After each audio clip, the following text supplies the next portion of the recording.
Amazon's original Echo Show pioneered the smart display category last year when it showed that pairing Alexa with the screen actually makes sense. But then Google came in with its own take on the smart display thanks to partners like JBL and Lenovo. Not only were the Google smart displays better looking, they also had better features, like step-by-step cooking guides and YouTube integration. But the Echo Show has undergone a serious makeover. The 2018 version of Amazon's Echo Show has a bigger screen, improved design, better audio, and a revamped user interface. Top that off with features like a new cooking guide, a built-in browser, and a smart home hub, and it's clear that Amazon's ready to strike back against its rivals. While the original Echo Show was clunky and bulky, the 2018 version is anything but. Instead, it has a minimalist design and a smaller footprint, perfect for small kitchens. There's also a bigger 10-inch HD quality screen that's better suited to watching videos. Amazon took the time to refresh the user interface in general. Even the graphics for the weather look richer and more colorful. The speakers have improved as well. With two 2-inch neodymium drivers and a passive bass radiator, the new Echo Show puts out really great sound with deep bass and crisp highs. I was especially impressed with the spatial audio system that makes it feel like the sound is moving all around me. Where the new Echo Show really shines is with its litany of new features, which are clearly aimed at staving off competition from Google. For one thing, it now has a visually rich step-by-step cooking guide when there wasn't one before. I said, show me a chocolate chip cookie recipe, for example, and it showed me a list of curated results from content partners like Kitchen Stories. When I tap on a recipe, I can either watch a video walkthrough if available, or a step-by-step guide complete with pictures. I found all of the extra visuals really helpful, way more so than the text-only versions on Google Smart Display.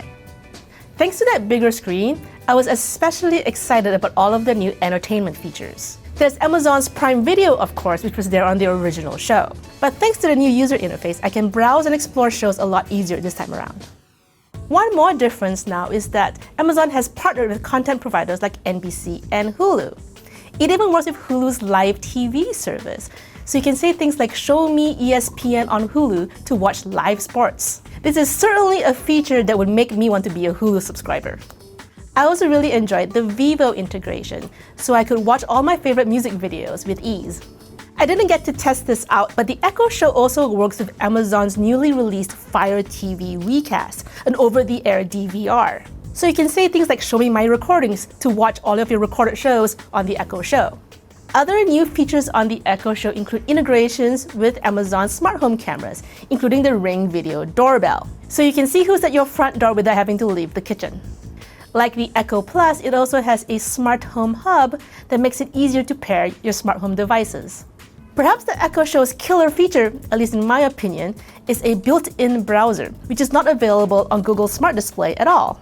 It comes with both Silk, Amazon's own browser, and Firefox. You can just say open Silk, for example, to open the browser, and then use it to go to, well, pretty much any website I could think of, including YouTube.com. This is a pretty important detail because if you'll remember, YouTube integration was an exclusive to Google Smart Displays. But now, thanks to the browser, you can access all of your favorite YouTube videos on the Echo Show as well. What's more, it's even a little more powerful than the YouTube integration on Google Smart Displays, because on here, you can actually access all of your favorite channel subscriptions.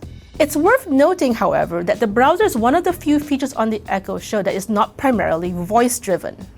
You'll have to bring up the on-screen keyboard occasionally to enter in URLs and login information, for example. Yet, if you're a Google diehard, you might not like the Echo Show all that much. It doesn't have Google Maps integration, for example, so you can't send directions directly to your phone. It's also only compatible with certain Nest products.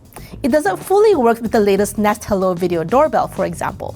And sure, you can watch YouTube via the browser, but it's not quite the same experience as watching via a native app. On the whole, though, there is no doubt that Amazon has made substantial improvements to the Echo Show. It looks better, it sounds better, and it has almost reached parity with the Google Smart Display in terms of features. It's also priced at $230, which is $20 cheaper than the Google-powered 10-inch Lenovo Smart Display. If you're a Google fan, we would advise waiting to see what else Google has in store later this year. But if you're a fan of Hulu TV or you just prefer Amazon services, then the Echo Show is definitely worth checking out.